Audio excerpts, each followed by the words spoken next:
Assalamualaikum warahmatullahi wabarakatuh. Alhamdulillah wassalatu wassalamu ala Rasulillah wa ala alihi wa ashabihi wa mawalah amma ba'd. Ibu-ibu, bapak-bapak, pengajian marhamah yang dirahmati Allah. Kita lanjutkan ayat ke-18 dari surat Al-Anbiya. Terakhir kita membahas bahwasanya tidaklah Allah menciptakan langit dan bumi dan apa yang diantara keduanya itu untuk bermain-main, itu tidak ya. Tapi Allah menciptakan kita di muka bumi itu ibadah kepadanya, untuk menjalankan fungsi kehalifahan. Kehalifahan itu adalah untuk menegakkan keadilan dan memakmurkan. Jadi untuk ibadah dan vertikal ya, hubungan kita dengan Allah itu. Kemudian juga horizontal itu ya, itu yang baik kepada sesama, kepada makhluk-makhluk yang lain. Itu tujuan Allah ciptakan kita di muka bumi untuk ibadah dan menjadi khalifatullah fil ard, bukan sia-sia. Nah, namun ya orang itu banyak yang melakukan di muka bumi ini bermain-main. Nah, dia dihiasi oleh setan ya, dibujui oleh setan sehingga melakukan apa-apa yang hanya memenuhi syahwatnya saja. Nah, sehingga banyak kerusakan. Nah, Allah tidak menghendaki kerusakan itu merajalela, tidak. Karena apa? Allah menginginkan al-haq itu yang akan menonjol, Al-haq itu yang akan dominan atas yang batil. Itu memang sudah sudah sunnatullahnya begitu. Qul ja'al haqqu wa zahaqal batil. Katakanlah ya, telah datang al-haq dan lenyaplah kebatilan. Jadi begitu. Nah, jadi itu memang sunnatullahnya begitu. Jadi meskipun orang itu banyak sekali yang menjadikan dunia itu permainan ya, sehingga memenuhi dengan kebatilan-kebatilan, tapi itu akan lenyap. Nah, ini ya. Bahkan atau tetapi naqdhifu, kami akan lempar bil haq, dengan perkara yang hak, alal batil, atas kebatilan. Jadi kebatilan itu akan dilempar oleh Allah dengan al-haq. Fayadmahuhu, maka al-haq itu akan memukul al-batil, akan menelan al-batil itu. Jadi al-haq itu akan menubruk al-batil, menggilas al-batil. Fa'idha huwa zahiq, lalu al-batil itu menjadi zahiq, menjadi lenyap. Nah, itu sunatullah. Jadi kita itu juga, ibu bapak ya, jangan sampai kita berpihak kepada kebatilan, itu jangan sampai. Ketidakadilan jangan sampai. Karena apa? Karena itu semua akan dilenyapkan oleh Allah, sehingga yang tersisa adalah al-haq. Ja'al haqqu wa zahaqal batil itu ya. Datang al-haq dan lenyaplah kebatilan. Itu sama dengan ayat ya, huwallazi arsala rasulahu bil huda wa dinil haq liyudhhirahu 'alad dini kulli. Jadi liyudhhirahu, agar Allah memenangkan al-haq tadi. Nah, itu maksudnya atas din-din yang lain semua.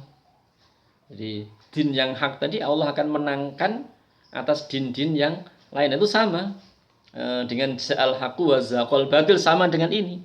Bal naqdhifu bil haqqi 'alal batil, bahkan kami akan melempar dengan al-haq 'alal batil, atas yang batil. Yang batil dilempar oleh Allah dengan hak. Lalu yang hak itu menelan, menggilas al-batil, sehingga al-batil itu lenyap. Nah, jadi itu sunnatullahnya itu begitu. Maka orang yang di dunia itu ya, itu hanya bermain-main saja, itu ya celaka dia. Walakum, dan bagi kalian, al-wailu adalah kebinasaan.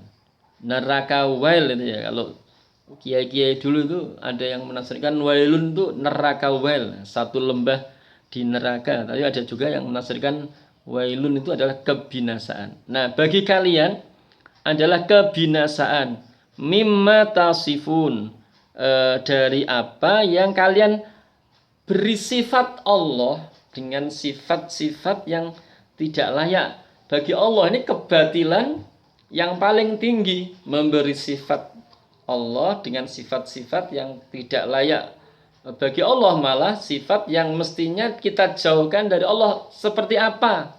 Nah, seperti misalnya kayak orang yang menuhankan Nabi Isa, itu kan memberi sifat Allah punya anak itu ya.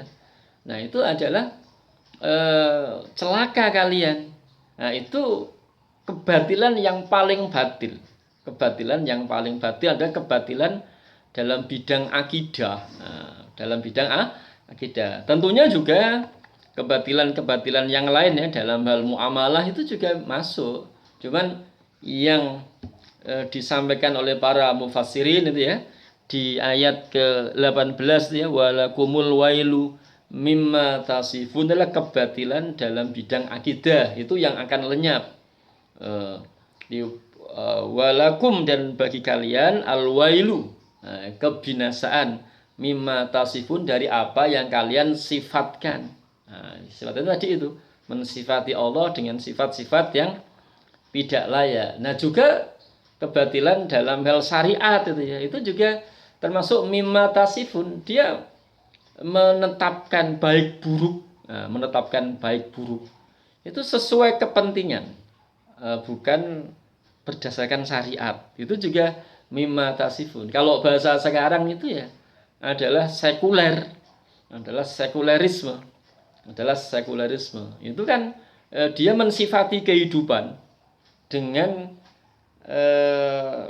hawa nafsu dia sendiri. Nah, sehingga dia katakan kehidupan itu ya kita jalani, itu urusan kita, Tuhan tidak perlu turut campur. Nah, itu kan yang disifatkan oleh orang, kan ada yang begitu. Nah, ada juga yang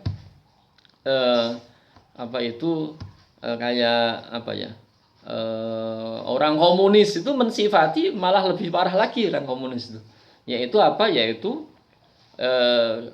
dunia alam raya itu ya hanya materi saja yang meniadakan adanya pencipta. Nah, meniadakan adanya pencipta.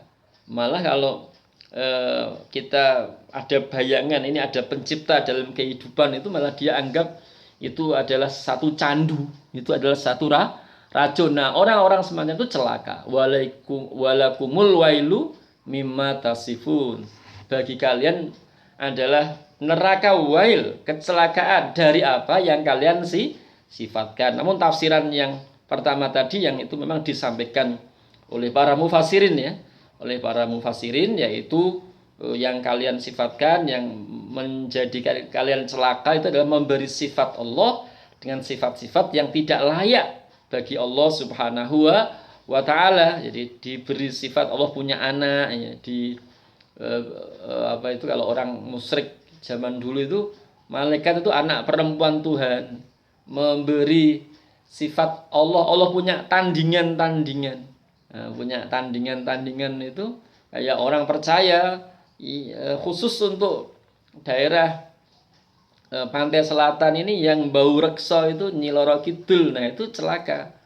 Itu karena memberi celaka bagi kalian dari apa yang kalian sifatkan. Jadi memberi sifat pada Allah, sifat-sifat yang tidak layak atau justru malah jauh dari Allah. Kita lanjutkan ayat 19.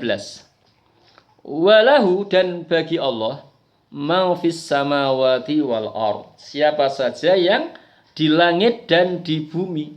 Nah, jadi siapa saja yang di langit di bumi itu hamba dari Allah, makhluk dari Allah, milik dari Allah. Mestinya mereka itu bersikap seperti sikapnya malaikat yang tidak menyombongkan diri, ibadah kepada Allah. Wa man indahu, dan siapa yang di sisinya, di waman indahu, dan siapa yang di sisinya, la yastakbiruna, mereka tidak menyombongkan diri, an ibadatihi, dari ibadah kepada Allah, wala yastahsirun, dan tidak lemah dalam ibadah, tidak jemu, tidak bosan dalam ibadah. Kita ini terkarantina ini ya, karena COVID ini jangan jemu untuk ibadah. Nah, itu kalau kita bisa meniru sifat malaikat ya, kadang-kadang jenuh sedikit ya wajar ya, karena manusiawi, tapi jangan kemudian jenuh, bosan untuk ibadah, enggak. Tapi hendaknya seperti malaikat yang tidak menyombongkan diri di hadapan Allah, menyombongkan diri dari ibadah pada Allah, tidak lemah dalam beribadah. Yusabbihunal laila wan nahar. Mereka senantiasa bertasbih di malam hari dan di siang hari, la yafturun. Mereka tidak putus. Nah, itu memang malaikat-malaikat Allah itu seperti itu. Nah, kita ya meskipun tidak bisa plek seperti malaikat ya yang mempunyai sifat seperti itu, tapi itu adalah sifat yang mulia, sifat yang mulia. Makanya kita ya kabeh kita niatkan untuk ibadah kepada Allah, sehingga ya bisa mempunyai sifat seperti sifat malaikat. Nah, kita bagaimana caranya ya? Setiap yang kita lakukan, setiap kita kerjakan itu kita ikat dengan syariat. Nah, kita ikat dengan syariat. Ada pandemi, ada pagebluk. Wah, itu bagaimana mensikapi? Sabar, tawakal. Jadi begitu. Dapat nikmat yang banyak, ya bersyukur. Nah, itu jadi semuanya itu nanti menjadi kebaikan untuk kita. Nah, jadi itu seperti itu. Jadi kita menuju ya. Tracknya itu relnya para malaikat, tracknya. Tapi kalau kita seperti derajat malaikat ya tidak, tapi tracknya itu harus seperti itu. Jadi tinggal bagaimana kehidupan yang kita jalani itu kita ikat dengan keterikatan pada syariat. Nah, pada syariat. Jadi ada satu kaidah ya, al aslu fil af'al at-taqayyud bil ahkamis syar'iyyah. Asal segala perbuatan itu terikat dengan hukum-hukum syariat. Nah, kalau kita semuanya kita ikat dengan syariat ya insya Allah bangun tidur sampai mau tidur lagi, bahkan tidurnya itu ibadah. Nah, itu ibadah, itu begitu. Baik, itu ya ibu-ibu, bapak, pengajian marhamah yang dirahmati Allah. Semoga yang sedikit ini bermanfaat untuk kita. Kita akhiri dengan doa kafaratul majelis. Subhanakallahumma bihamdika asyhadu an la ilaha illa anta astaghfiruka wa atubu ilaik. Assalamualaikum warahmatullahi wabarakatuh.